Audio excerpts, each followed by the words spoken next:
ठाकरे म्हणजे महाराष्ट्र असं तुमचं म्हणणं आहे? आजचं आमचं खरं जय महाराष्ट्र. आजचं आमचं जे उत्सव म्हणतात ना, यात्रा, जसं आमचं सण मोठ्यातला मोठा सण जसं दिवाळी दसरा, आजच्यापासून खरी गुढीपाडव्याला आज आमची विजयाची गुढी आज आम्ही रोवलेली आहे आणि ते कायमस्वरूपी ठाकरे ब्रँडच ठेवणार. आणि मराठी माणसासाठी ठाकरेंनी आज मी जिथे आहे आज मी त्यांच्या मुलेच आहे. आणि ठाकरे म्हणजेच महाराष्ट्र. हे आलतू पालतू येऊन बोलतात की आम्ही म्हणजे नेमकं कोण? आता बघा ना, हा जो काल्पनिक मी तुम्हाला जे फोटो झपाटलेला फोटो बघा, जे आज आमच्या महाराष्ट्राला झपाटून घेऊन रात्रीच्या अंधारामध्ये जे स्वतःचं तोंड कालं करून पळून गेलेलं सांगतोय आमची शिवसेना, माझी शिवसेना. हो, त्यांनी त्यांच्या वडिलांचं नाव लावं. आज आज महानगरपालिकेला त्यांची काय अवकात आहे ते आम्ही दाखवूनच देऊ. तुमची शिवसेना तुम्हाला शहाणी आयत्या बिलामध्ये नागवावून बसून ठेवलेलं आहे. तोपर्यंत त्यांचा फायदा आहे, तोपर्यंत तुम्ही त्यांचे गुणच गान करा. तुम्ही त्यांच्यावर एक वाईट शब्द बोलू शकत नाही. तर तुम्हाला धुडकून आज तुमची जे नारायण राणे साहेबांची जी प्रवृत्ती केली त्याच्या बिकट परिस्थिती तुमची होऊन जाईल. तुम्हाला वाटतं एखादी सत्ता येईल ठाकरे? 100%. आज मराठी माणूस ताकद, जे आमची मुंबई, जसं हिंदू असेल मुस्लिम, जे महाराष्ट्रात राहतात ते मराठी, जे हिंदुस्थानामध्ये ते हिंदुत्व. बाळासाहेबांनी असे सांगितलं हिंदू आहे मुस्लिम आहे असं काही भेदभाव केलेला नाही. जो हिंदुस्थानामध्ये राहतो तो हिंदूच असणार आहे. आणि यांच्या मताचं व्हायरल करण्यासाठी हिंदू मुस्लिम, आता हिंदू मुस्लिम करणार, संध्याकाळी जाऊन बिर्याणी खाणार, हे यांचे हिंदुत्व. तुम्ही काय आम्हाला हिंदुत्व सांगता? आम्ही बाळासाहेब ठाकरेंचे शिवसैनिक, ज्यांच्या घरातून हिंदुत्वाची रोप रावली. तुम्ही का नाही हिंदुत्व शिकवणार? ठाकरे सत्तेसाठी एकत्र येत आहेत असा भाजपचा आरोप आहे. ठाकरे आणि तुम्ही काय केलं? तुम्ही कशासाठी आलेत? तुम्ही खाली साली मेवा मिळवण्यासाठीच आलेत. ठाकरे म्हणजेच इतक्या 25 वर्ष आमची सत्ता होती. आज आम्हाला जे जे गरज होती त्याचे आम्हाला दिले. आज तुम्ही काय दिलेत? खाली तुमचं खाव, तुमचं दलाल, तुमचं हे सर्व तुम्ही गद्दार सारे सर्वांना एकत्र गेले. आणि तुम्ही काय हे करणार? तुम्ही छाती ठोकून, जसं आम्ही सांगतो आमचा मराठीच बांधव महापौर होणार, तसं तुम्ही छाती ठोकून सांगा. आता युती जर घोषणा झाली आहे, महायुतीची सामना होईल असं वाटतं? अहो, त्यांची अवकातच नाही आमच्याकडे सामना करण्याची. महाराष्ट्र म्हणजे ठाकरेच म्हणजे महाराष्ट्र. आणि मुंबई महानगरपालिका ठाकरेचाच भगवा आणि भगवा रक्त सळसळणार. खूप छान दिवस आहे, मराठी माणसाची सुवर्ण दिवस आहे आजचा. आणि याच्यामुळं मराठी माणसाला एक नवीन ऊर्जा भेटणार आहे पुऱ्या मुंबईसाठी. आणि हे ज्या भ्रष्टाचारीच्या तोंडाची मुंबई अडकली होती, यांनी जे पूर्ण भ्रष्टाचार, रोडमध्ये भ्रष्टाचार, पाण्यामध्ये भ्रष्टाचार, नाल्यांमध्ये भ्रष्टाचार केले, हे दोन वाघ आज एकत्र आलेत ना, हे सगळं पूर्ण मुंबईला मोकळा श्वास करून देतील. आणि याच्यामुळे मुंबईकर सगळे खुश होतील. आज ते जे छोटे मोठे बिबटे आहेत ना, असे उडून जातील. आता रेल्वे इंजिन एवढं धावेल की बीजेपीची सर्व हवा आणि बीजेपीचे सर्व ईव्हीएम हे मशाल त्याच्या आगीमध्ये जाळून टाकेल, एवढंच सांगतो. मला वाटतं की संपूर्ण महाराष्ट्रात आहे ना, महायुतीचा एक दोन्ही ठाकरे लहर लक्षात आहे आपल्याला. कसं बघताय हे निवडणुकीत? मराठी अस्मिता जागृत झालेली आहे. मराठी अस्मितेवर सवार होऊन मुंबईमध्ये मराठी माणूस महापौरपदी बसेल. हे समजा की सोले 2 रिलीज झाली आहे, सोले 2 आहे, एकत्र आलेलेच आहेत. जेव्हा हिंदी सक्ती केली होती, हिंदी सक्तीवर पहिले लात मारणारे ठाकरेच होते. आणि ठाकरेंनी लात मारल्यानंतर हिंदी सक्ती मागे घेतली गेली. तीच बीजेपीच्या पराभवाची सुरुवात झाली होती. काय नाही मी तर सांगतो की जे काय 2-4 मराठी आता काय असतील बाहेर पार्टींमध्ये, त्यांनाही माझं सांगणं आहे की आज मराठीसाठी अस्मितेचा विषय आहे. तुम्ही जिकडे असाल आज एकत्र व्हा, नाहीतर हे मुंबई पूर्ण गिळून टाकतील, मुंबई पुरी खाऊन टाकतील. त्यासाठी पूर्ण जे मराठी असतील ते महायुतीचा सामना करायचा आहे. नगरपंचायत बऱ्याच ठिकाणी आले नाही, ते आले. पूर्ण महाराष्ट्राच्या जे आपलं राजकारण आहे ते वेगळ्या पद्धतीचं आहे. मुंबई महानगरपालिका असतील, महानगरपालिकेच्या इकडचं राजकारण वेगळ्या पद्धतीचं आहे. इथं 100% महायुतीचा महापौर बसणार नाहीये. इकडं ठाकरे ब्रँडचाच महापौर बसेल आणि तो 100% मराठीच असेल. सर्व मराठी जणांनी एकत्र यावं असं आवाहन केलं राज ठाकरेंनी. 100% यायला हवं. हा जो सगळा दिल्लीचा जो डाव आहे तो हाणून पाडायला पाहिजे. आणि मराठीच्या मुद्द्यावर जर 2 पक्ष 2 भाऊ एकत्र आले तर अख्ख्या मराठी माणसांनी, भाजपतल्या पण मतदार जे आहेत मराठी, त्यांनी एकत्र यायला हवं. ठाकरे बंधू सत्तेसाठी एकत्र येत आहेत, मुंबईसाठी नाही असा भाजपचा आरोप आहे. हे दोघं पहिल्यांदा स्टेजवर आले जुलैमध्ये, ते मराठी भाषा हिंदी सक्तीच्या विरोधात. त्यामुळे हा दावा मला काही पटत नाही. ते त्यांचा पायाखालची जमीन सरकली आहे म्हणून बोलतात. अरे पाडणार त्यांना. निश्चितपणे आज आनंदाचा क्षण आहे. ठाकरे बंधू एकत्र आलेले आहेत आणि मुंबईचा महापौर हा मराठी होणार आहे.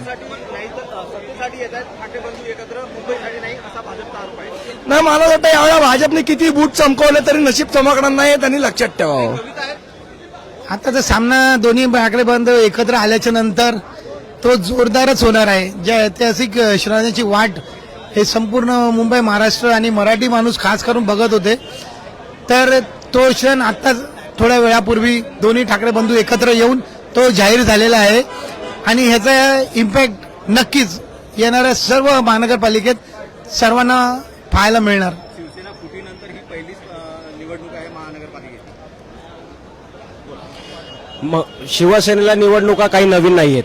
आज ही मला असं वाटतं 1966 सारखी परिस्थिती आमच्या समोर आहे आणि शिवसेनेला संघर्ष काही नवीन नाही. त्यामुळे त्या संघर्षातून सोनं कसं पिकवायचं हे आम्हाला माहिती आहे आणि आमच्याकडे तसं नेतृत्व आहे. त्यामुळे त्या नेतृत्वाच्या मार्गदर्शनाखाली आम्ही नक्कीच येणाऱ्या महानगरपालिकेमध्ये चांगल्या प्रकारचा रिझल्ट घेऊन 16 तारखेला आजची जी सेमी फायनल आहे ती फायनल आम्ही दाखवू. सेमीफायनल बनताय किंवा फायनल दाखवू असं म्हणताय. मात्र या प्रकारे नगरपंचायतीच्या निवडणुकीचे निकाल आले. हां, कसं पाहताय सामना महायुतीशी असणार आहे. सामना जरी महायुतीशी असला तरी येणाऱ्या महानगरपालिकेमध्ये आम्ही केलेल्या कामांसहित हे जनतेच्या समोर जाणार आहोत. मला असं वाटतं गेल्या काही दिवसांपूर्वी वरळी डोममध्ये सन्माननीय आदित्यसाहेब ठाकरे यांनी केलेल्या कामाचं प्रेझेंटेशन दाखवलं होतं आणि त्या प्रेझेंटेशनमध्ये ते प्रेझेंटेशन जेव्हा ते करत होते तेव्हा त्यांनी भारतीय जनता पक्षाला एक असं आवाहन केलं होतं की जशा प्रकारचं प्रेझेंटेशन मी केलंय तसंच प्रेझेंटेशन कुणीतरी ज्या भाजपने त्यांनी केलेल्या कामाचं प्रेझेंटेशन दाखवावं. पण भारतीय जनता पक्षाने ते जे आव्हान होतं आदित्य ठाकरेंचं ते कुठल्याही प्रकारे स्वीकारताना ते कुणी दिसलेलं नाही. त्यामुळे भारतीय जनता पक्ष हा फक्त बोलबच्चन पक्ष आहे. त्यांना काय काम केलेलं आहे हे कुठेही ते सांगू शकत नाहीत. त्यामुळे आम्ही केलेल्या कामांच्या जोरावर आम्ही ती जनतेसमोर जाणार आहोत. आणि राहिला प्रश्न नगराध्यक्ष आणि नगरपालिकेच्या निवडणुकीचा, तर कुठलाही प्रचार न करता कुठलीही यंत्रणा राबवता आमचे 400+ नगरसेवक या नगराध्यक्षाच्या नगरपालिकेच्या निवडणुकीत निवडून आलेले आहेत. आणि नगराध्यक्ष निवडून येण्याचा प्रश्न ते थोडेफार कमी राहिले असतील तर हार जीत हे प्रत्येक निवडणुकीमध्ये होत राहते आणि ह्यातून काहीतरी धडा घेऊन आम्ही पुढे चांगला करण्याचा प्रयत्न करू. हां, मला नाही वाटत या गोष्टीचा काही फरक पडेल, कारण आपलं काहीतरी होत नाहीये म्हणजे आपल्याला जे हवंय ते होत नाहीये आणि म्हणून आपण प्रवेश करायचा ही कुठेतरी म्हणजे ही कुठल्या तरी हेला नीतिमत्ता किंवा हे म्हणत नाही. त्यामुळे त्याचा काही फरक पडेल असं मला वाटत नाही. महानगरपालिका निवडणुकांमध्ये प्रत्येक मताचा रेट 25,000 होता. तुम्हाला काय वाटतं बीएमसी निवडणुकीमध्ये काय होईल? महानगरपालिकेच्या निवडणुकीचा रेट काही असो पण येणाऱ्या महानगरपालिकेमध्ये ठाकरेंचा महापौर होणार. दोन्ही पक्ष आम्ही जनतेसमोर केलेल्या कामांच्या सहित जाणार आणि नक्कीच महाराष्ट्रातली जनता, सुज्ञ जनता ही मराठी माणूस म्हणून ठाकरेंच्या पाठीमागे उभी राहील. तो रेट काही असो, येणाऱ्या महानगरपालिकेत ठाकरेंचाच महापौर होईल. प्रतिक्रिया आनंदाची आहे. संपूर्ण महाराष्ट्रामध्ये जो आनंद आहे, स्वर्गीय बाळासाहेबांनी जो आनंद झाला असेल, मराठी जनतेला या संपूर्ण महाराष्ट्राने सगळ्या मातीवर प्रेम करणाऱ्या, मराठी भाषेवर प्रेम करणाऱ्या जनतेला जेवढा आनंद झाला तेवढा मला तेवढाच आनंद झालेला आहे एक बाळासाहेबांचा सैनिक म्हणून आणि ठाकरे कुटुंबाचा सैनिक म्हणून. राज ठाकरेंनी, आपण मनसैनिक आहात, राज ठाकरेंनी परत एकदा आवाहन केलं की महाराष्ट्रासाठी मनसैनिकांनी किंवा मराठी माणसांनी एकत्र व्हावं. मी राजसाहेब जरी असलो तरी बाळासाहेबांच्या प्रेरणेनं प्रभावित झालेला मी एक शिवसैनिक. तेव्हापासून आम्ही विद्यार्थी सेनेसोबत माननीय राजसाहेबांसोबत काम केलं आणि म्हणून त्यानंतर दुर्दैवाने ज्या गोष्टी नको घडायला पाहिजे होती ती घडली आणि प्रवाहाच्या बाजूने आम्ही विद्यार्थी सेना असल्यामुळे आम्ही तिकडे गेलो. हा झाला भाग. तरी जे बाळासाहेबांनी स्वप्न पाहिलेलं होतं गेले कित्येक वर्ष की दोन भाऊ एकत्र आणले पाहिजेत, त्यांची जी तळमळ होती तीच महाराष्ट्राच्या खऱ्या अर्थाने प्रेम करणाऱ्या जनतेची होती, ती आज पूर्ण झाली. आणि हा आनंद सोहळा आहे या मातीवर प्रेम करणाऱ्या मराठ्यांसाठी आणि सर्व भाषिकांसाठी, ज्यांनी या भाषेवर प्रेम केलं, ज्या मातीवर प्रेम केलं त्या सर्व भाषिकांसाठी हा आनंद सोहळा आज होतोय, साजरा होतोय. आपण बोलायला गेलं तर शिवसेना फुटीनंतर पहिल्यांदा बीएमसीची निवडणूक पार पडली. महायुतीचा सामना असणार आहे तुमचा, कसं बघताय?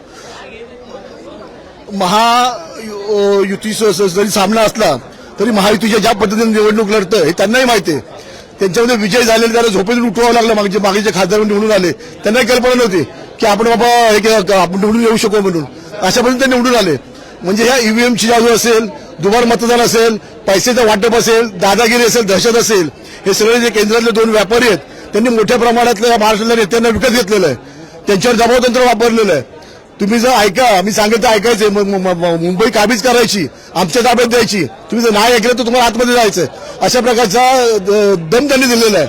आणि म्हणून त्यांची इच्छा नसत देखील ही एकनाथ शिंदे असतील, अजित पवार साहेब असतील, हे सगळे त्यांच्या पाठीशी आहेत. तर त्यांनी जर त्यांचं नाही ऐकलं तर एकाच्या भावाला आज जावं लागेल, एकाच्या मुलाला आज जावं लागेल. त्यांचे स्वतःचे देखील भ्रष्टाचार आहेत, किती हजारो कोटीचे भ्रष्टाचार असून देखील त्यांना अभय मिळालं दिलं जातंय. आणि ते त्यांनी जर नाही ऐकलं त्यांचं, त्या दिल्लीतल्या केंद्रातल्या लोकांचं, नेत्यांचं, तर त्यांना साहजिक आज जावं लागेल. कशा संदर्भात ठाकरे हे खरं तर अभेद्य अजिंक्य आहेत. एक मधला काळ भूतकाळ सोडला तर ठाकरे हे एकत्रित आहेत. आपण बाजारामध्ये अनेक प्रकारची नाणी बघतो, तर ते नाण्यांमध्ये अनेक नवीन खणखणीत नाणं आले जे ठाकरे ब्रँड आहे. त्या नाण्याची एक बाजू छापा जर शिवसेना गरीब धरली आणि जर काटात महाराष्ट्रात नवनिर्माण मानली तर ते नाणं आजच्या येणाऱ्या राजकीय पटलावरती एकदम खणखणीतपणे होणार आहे.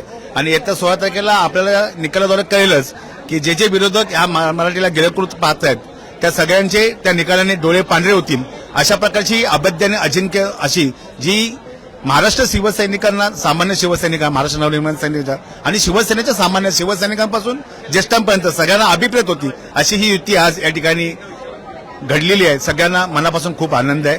मराठी माणूस म्हणून आम्ही खरंच आमची आज छाती गर्वाने फुललेली आहे. मला वाटतंय आता मनसे आणि शिवसेनाच धुरंधर ठरेल या निवडणुकीत. 110% जर आपण मराठीचा इतिहास पाहिला, मुंबईचा इतिहास पाहिला, महाराष्ट्राचा इतिहास पाहिला, ज्या ज्या वेळेला मराठा एकवटला त्यावेळेला नाविन्यपूर्ण इतिहास या महाराष्ट्रात घडलेलाच आहे. त्यामुळे ही युती देखील एक नवीन ऐतिहासिक इतिहास या ठिकाणी निर्माण केला, यात कुठेही शंका. 100% दोन्ही साहेबांनी जसं सांगितल्याप्रमाणे महापौर हा मराठीचाच असेल.